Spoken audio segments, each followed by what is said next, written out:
என் இனிய வலைதள பிரியர்களுக்கும் தமிழ் நெஞ்சங்களுக்கும் இந்த தலைப்பு தமிழ் இனமே தொடர்ந்து போராட்டம் நடத்து. இந்த தலைப்பை பார்த்து என்னடா இவன் தமிழ் இனத்தை போராட்டத்திற்கு போராட தூண்டுகிறானே என்று தயவு செய்து எண்ணிவிட வேண்டாம். காரணம், இன்று தமிழக மக்கள் ஒரு விதத்தில் போராடித்தான் தன் உரிமைகளை உடைமைகளை சொல்லப்போனால் தான் வசிக்கும் இடங்களை கூட காத்து கொண்டு இருக்கிறார்கள், காத்து கொண்டு வருகிறார்கள். அதன் நிலையை அறிந்துதான் இது சட்டத்திற்கு விதிமீறலோ அல்லது ஜனநாயகத்தின் மரபு மீறலோ அல்ல. ஒரு மனிதனின் உரிமைகளும் உடைமைகளும் பறிக்கப்படும் போது அவன் போராடித்தான் அதை காக்க வேண்டும்.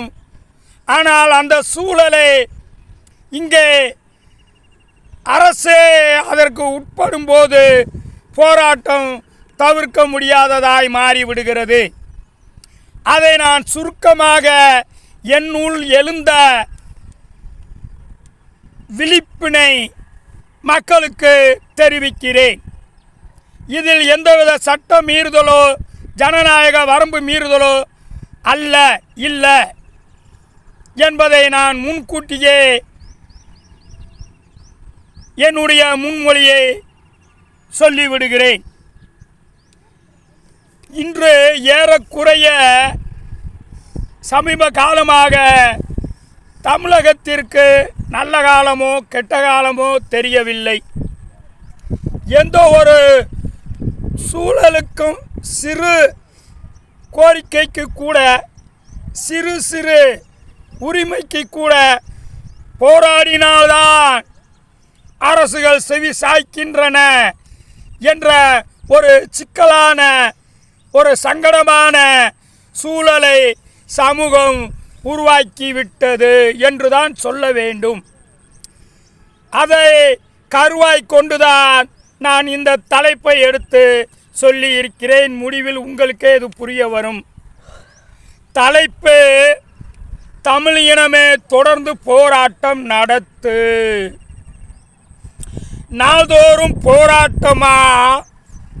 போராட்டமே வாழ்க்கை ஆகுமா? இங்கே நாள்தோறும் போராட்டமா? போராட்டமே வாழ்க்கை ஆகுமா? போராடுவது நல்ல தருணமா? போராடுவதற்கு இருக்கலாமா அரசே காரணமா? மக்கள் போராடுவது நல்ல தருணமா? போராடுவதற்கு இருக்கலாமா அரசே காரணமா? சுரண்டாதே பூமியின் வளங்களை, அழிக்காதே விவசாய நிலங்களை. சுரண்டாதே பூமியின் வளங்களை, அழிக்காதே விவசாய நிலங்களை. நிலங்களை வளங்களை அழித்துவிட்டு காக்க முடியுமா மக்கள் நலங்களை? நிலங்களை வளங்களை அழித்துவிட்டு அரசால் காக்க முடியுமா மக்கள் நலங்களை?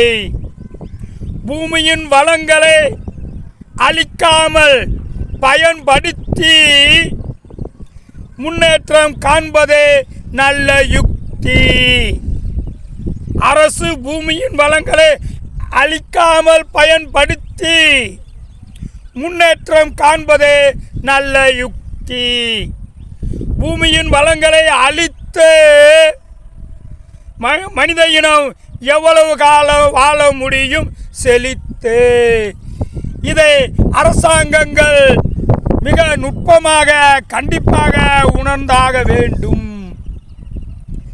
இருக்கின்ற வளங்களை எவ்வளவு சீக்கிரம் அழிக்கிறோமோ அந்த அளவுக்கு நம் எதிர்கால சந்ததிகள் இந்த பூமியில் வாழ தகுதியற்ற சூழலாய் மாறிவிடும் பூமியும் சுற்றுப்புற சூழலும் என்பதை தயவு செய்து அரசுகளும் தனியார் மயமாக இருக்கும் பணத்திற்காக எதையும் செய்ய துணியும் தனியார் மயங்களும் கொஞ்சம் சிந்திக்க வேண்டும் என்பதை இடையில் என் வேண்டுகோளாய் விடுகிறேன்.